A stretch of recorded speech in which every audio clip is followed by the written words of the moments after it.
In this video, we discussed about compound radicals. This video is for class 7 and class 8 student. Compound radicals are those atoms, molecules or group of atoms which have at least one unpaired electrons, and these groups or atoms act as a unit during chemical change. तो आप compound radicals के help से आप किसी भी compound का chemical formula आप generate कर सकते हो। बहुत सारे ऐसे इनऑर्गेनिक मॉलिक्यूल्स, इनऑर्गेनिक कंपाउंड्स होते हैं जिसके केमिकल फार्मूला को लिखने में बच्चों को दिक्कत होती है। तो यहाँ पे हम लोग एक simple method, criss cross method का इस्तेमाल करेंगे और इससे कंपाउंड के केमिकल फार्मूला को बनाने का काम करेंगे। इसके लिए हम लोग यहाँ पे दो तरह के रेडिकल्स को बेसिकली स्टडी करेंगे, क्योंकि रेडिकल्स 3 टाइप्स के होते हैं। कुछ एक पॉजिटिव रेडिकल्स होते हैं जिनको कि हम बेसिक रेडिकल्स भी बोलते हैं, कुछ नेगेटिव रेडिकल्स होते हैं जिनको कि हम एसिड रेडिकल्स बोलते हैं, और कुछ एक फ्री रेडिकल्स होते हैं। Free radicals basically organic chemistry में यूज होता है, जैसे कि Cl फ्री रेडिकल्स के रूप में यूज होता है, हाइड्रोजन फ्री रेडिकल्स है। यहाँ पे हम लोग negative radicals and positive radicals को बेसिकली स्टडी करेंगे, यानी इनऑर्गेनिक कॉम्प्लेक्सेस को फॉर्म करेंगे। इनऑर्गेनिक कॉम्प्लेक्स को बनाने के लिए हम लोग अलग अलग तरह के रेडिकल्स को जो अरेंज करते हैं, तो IUPAC सिस्टम ये सजेस्ट करता है कि आप इनऑर्गेनिक सिस्टम में पॉजिटिव रेडिकल्स को हमें पहले लिखना है और नेगेटिव रेडिकल्स को बाद में लिखना है।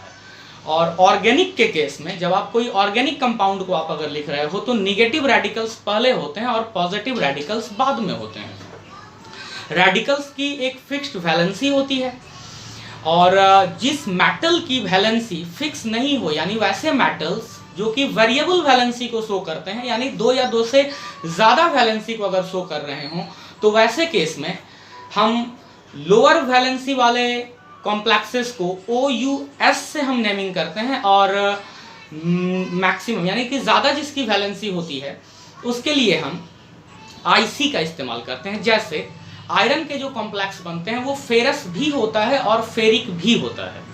तो फेरस के केस में आयरन आपका 2 वैलेंसी शो करता है और फेरिक के केस में वो 3 वैलेंसी शो करता है। सिमिलरली कॉपर भी आपको 2 तरह के वैलेंसीज को शो करता है। कॉपर आपको कभी 1 वैलेंसी शो करेगा और वेरिएबल वैलेंसी में वो 2 वैलेंसी शो करता है। तो अगर कॉपर अगर 1 वैलेंसी पे अगर काम कर रहा है तो हम वहां पर उसको क्यूप्रस बोलते हैं उसके कॉम्प्लेक्सेस को, और अगर वो 2 वैलेंसी पे अगर काम कर रहा है तो उनको हम क्यूप्रिक कहते हैं। जैसे यहाँ पे मैंने कुछ एक रेडिकल्स को यहाँ पे लिख रखा है, उन रेडिकल्स के सिंबल को भी हमने रखा है विद देयर वैलेंसी। तो इनके हेल्प से हम किसी भी इनऑर्गेनिक कंपाउंड के नेमिंग को कर सकते हैं, जो कि हमको अप टू क्लास 7, 8, 9, 10 तक के जो भी नॉर्मल कॉम्प्लेक्सेस हैं, नॉर्मल कंपाउंड्स हैं, इनऑर्गेनिक कंपाउंड्स हैं, उनका हम केमिकल फार्मूला लिख सकते हैं इनके हेल्प से। जैसे अगर मुझे लिखना है ferrous chloride, then how can we write ferrous chloride? So at first ferrous OUS लगा हुआ है, तो यानी ये 2 वैलेंसी वाला है हमारा। तो आयरन की जो वैलेंसी है यहाँ पे वो 2 है। अब हमने क्लोराइड यूज किया है, तो क्लोराइड का वैलेंसी यहाँ पे हमने लिख रखा है, क्लोराइड का जो होता है वो 1 होता है। तो यहाँ पे क्रिस क्रॉस यानी iron 1 and Fe2 Cl2, so their chemical formula becomes FeCl2. So this one is ferrous chloride. Similarly, if we have to write ferric chloride, then this valency of iron becomes 3. So their chemical formula becomes FeCl3. आप इसी तरह से किसी भी complex के chemical formula को आप generate कर सकते हो। जैसे मान लो हमको लिखना है सोडियम सल्फेट। सो सबसे पहले तो सोडियम का हमारा सिंबल क्या होगा? तो Na होगा। ओके, सोडियम का सिंबल Na होगा। Now what is their valency? तो उसके लिए हमको इसका एटॉमिक नंबर याद रखना है। एटॉमिक नंबर होता है सोडियम का 11, और उस 11 का इलेक्ट्रॉनिक कॉन्फ़िगरेशन होगा 281। इट मींस आउटर ऑर्बिट और valence orbit of sodium consist 1 electron. It means their valency is 1।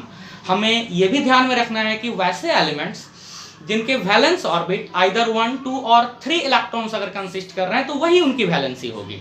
अगर कोई एलिमेंट जो कि कार्बन के फैमिली का है, carbon, silicon, Ge, Sn, Pb, तो इन सभी में जो आउटर ऑर्बिट यानी वैलेंस ऑर्बिट है वो 4 इलेक्ट्रॉन कंसिस्ट करेगा, तो उनकी जो वैलेंसी होगी वो 4 होगी।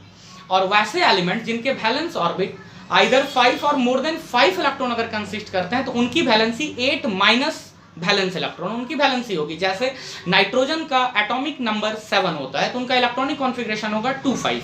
तो यहाँ पे नाइट्रोजन का वैलेंस ऑर्बिट 5 इलेक्ट्रॉन कंसिस्ट कर रहा है तो वहां पर उसकी वैलेंसी 8 माइनस 5 हो जाएगी, यानी उसकी वैलेंसी होगी 3। तो वैसे ही सोडियम के आउटर ऑर्बिट यानी वैलेंस ऑर्बिट में चूंकि सिंगल इलेक्ट्रॉन है तो इसकी वैलेंसी होगी 1। और हमने कहा था कि हमें लिखना है सोडियम सल्फेट का केमिकल फॉर्मूला। तो सल्फेट को अगर हम यहाँ पे अगर देखते हैं तो sulphate SO4 double minus and with their valency 2। So SO4 double minus with their valency 2। Now use criss cross, so Na with 2 and SO4 with 1 and their chemical formula becomes Na2SO4. Similarly, if we have to write the chemical formula of magnesium sulfate, so magnesium atomic number 12 and their electronic configuration is 282. So their valence orbit consists 2 electron, it means their valency is 2. So valency is 2 and SO4 with valency again here 2. Now use criss-cross method. So Mg2 and 2, since both of these are 2, so these are cancel out and their chemical formula becomes MgSO4. So this one is magnesium sulfate. Similarly, if we have to write the chemical formula of ammonium carbonate. Now what is the symbol of ammonium? So ammonium is NH4 plus. So NH4 plus, तो हमको plus को पहले लिखना है। हमें पता है कि IUPAC सिस्टम में जब भी हम इनऑर्गेनिक कॉम्प्लेक्स अगर लिख रहे हैं तो हमारा पॉजिटिव रेडिकल पहले होगा और निगेटिव रेडिकल्स बाद में होंगे। तो यहाँ पे NH4 plus with their valency 1 and carbonate CO3 double minus with their valency 2. Now use criss-cross method. So their compound becomes NH4 Hol 2 CO3. So NH4 Hol 2 CO3 and this is the chemical formula of ammonium carbonate. Similarly, we can write the chemical formula of ammonium phosphate. What is the chemical formula of ammonium phosphate? So ammonium phosphate, again ammonium, it means NH4 plus with their valency 1 and phosphate PO4 triple minus, so their valence is 3 here. Now use criss-cross method. So NH4 Hol 3 and PO4. So this is the chemical formula of ammonium phosphate. वैसे ही मैं यहाँ पर एक organic complex ले रहा हूँ। अगर हमको लिखना हो मैग्नीशियम एसीटेट, तो मैग्नीशियम एसीटेट ग्रुप की अगर हम बात करते हैं तो वो CH3COO माइनस है आपका। तो CH3COO माइनस है तो ये एक ऑर्गेनिक ग्रुप है, यानी मैग्नीशियम एसीटेट एक ऑर्गेनिक कॉम्प्लेक्स है। तो ऑर्गेनिक कॉम्प्लेक्स है तो निगेटिव रेडिकल्स को हम पहले लिखेंगे और पॉजिटिव रेडिकल को बाद में लिखेंगे।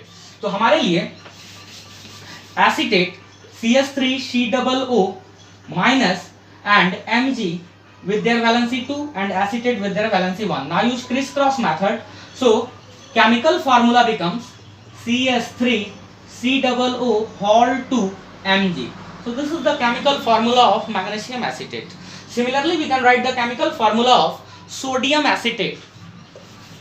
Again, acetate is organic group. So यहाँ पे जो हम इस्तेमाल करेंगे तो CH3COO minus with their valency 1 and sodium with their valency again 1. Now use criss-cross method and their chemical formula becomes CH3COO Na. So this is the chemical formula of sodium acetate. ध्यान रखिए हम यहाँ पर दोनों ही complexes जो कि मैंने magnesium acetate and sodium acetate, या फिर हम अगर फॉर्मेट को भी अगर लिख रहे हैं तो ये सारे के सारे ऑर्गेनिक ग्रुप्स हैं। तो ऑर्गेनिक के केस में हमको निगेटिव रेडिकल्स को पहले लिखना है और पॉजिटिव रेडिकल्स को बाद में हम लिखेंगे, और इनऑर्गेनिक के केस में पॉजिटिव रेडिकल्स हमारे पहले होंगे और नेगेटिव रेडिकल्स बाद में होंगे। जैसे कि अगर हम सोडियम क्लोराइड लिखते हैं तो सोडियम की वैलेंसी भी हमारी 1 है और क्लोराइड की भी वैलेंसी 1 है, तो NaCl हो जाता है उसका केमिकल फार्मूला। लेकिन अगर मैग्नीशियम क्लोराइड अगर हम लिख रहे हैं तो मैग्नीशियम का केस में मैग्नीशियम की वैलेंसी है 2 और क्लोराइड की वैलेंसी है 1। सो क्रिस क्रॉस अगर हम यूज करेंगे तो यहाँ पर उसका केमिकल फार्मूला हो जाएगा MgCl2। So magnesium chloride is MgCl2 whereas sodium chloride is NaCl. Now aluminum chloride, aluminum with their atomic number 13, so their electronic configuration is 283. It means outer orbit or valence orbit of aluminum consists 3 electrons. It means their valency is 3. So their chemical formula is AlCl3.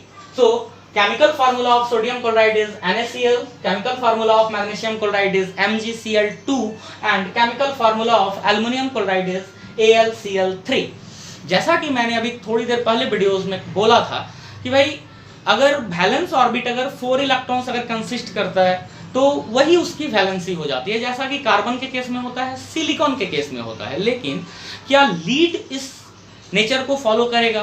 PB नहीं करता है, और PB नहीं करेगा, bismuth नहीं करेगा, और इसका मेन कारण है इनर्ट पेयर इफेक्ट, जिसको कि हायर क्लासेस में जाकर के हम डिस्कस करते हैं कि इनर्ट पेयर इफेक्ट के कारण क्या होता है कि लीड हमारा 4 वैलेंसी ना शो करके वो 2 वैलेंसी को शो करता है, और उसका कारण है इनर्ट पेयर इफेक्ट। उसका कारण ये है कि लीड का जो साइज है वो थोड़ा बड़ा है, बड़ा होने के कारण उसके अंदर जो भी इलेक्ट्रॉन्स होते हैं, जो s वाले इलेक्ट्रॉन्स हैं, सॉरी जो p वाले इलेक्ट्रॉन्स हैं, p ऑर्बिटल वाले, वो स्ट्रांगली बाउंडेड होते हैं न्यूक्लियस के साथ, तो ओनली s ऑर्बिटल के ही इलेक्ट्रॉन पार्टिसिपेट करते हैं, इसीलिए लीड हो गया, बिस्मथ हो गया, polonium also. So these 3 elements basically show inert pair effect and इनकी वैलेंसी लिटिल बिट अलग होती है। अदरवाइज जितने भी पीरियोडिक टेबल में हमारे एलिमेंट हैं उनके इलेक्ट्रॉनिक कॉन्फ़िगरेशन के आधार पे हम उनकी वैलेंसी बता सकते हैं, क्योंकि अगर वो उनके आउटर ऑर्बिट्स अगर 1, 2 और 3 इलेक्ट्रॉन अगर कंसिस्ट कर रहे हैं तो वही उनकी जनरली वैलेंसी होगी। अगर वो 4 इलेक्ट्रॉन कंसिस्ट कर रहे हैं तो वो उनकी वैलेंसी होगी। अगर 5 और मोर देन 5 हैं तो वैसे केस में 8 में वैलेंस इलेक्ट्रॉन को सब्सट्रैक्ट करके हम वैलेंसी को ला सकते हैं।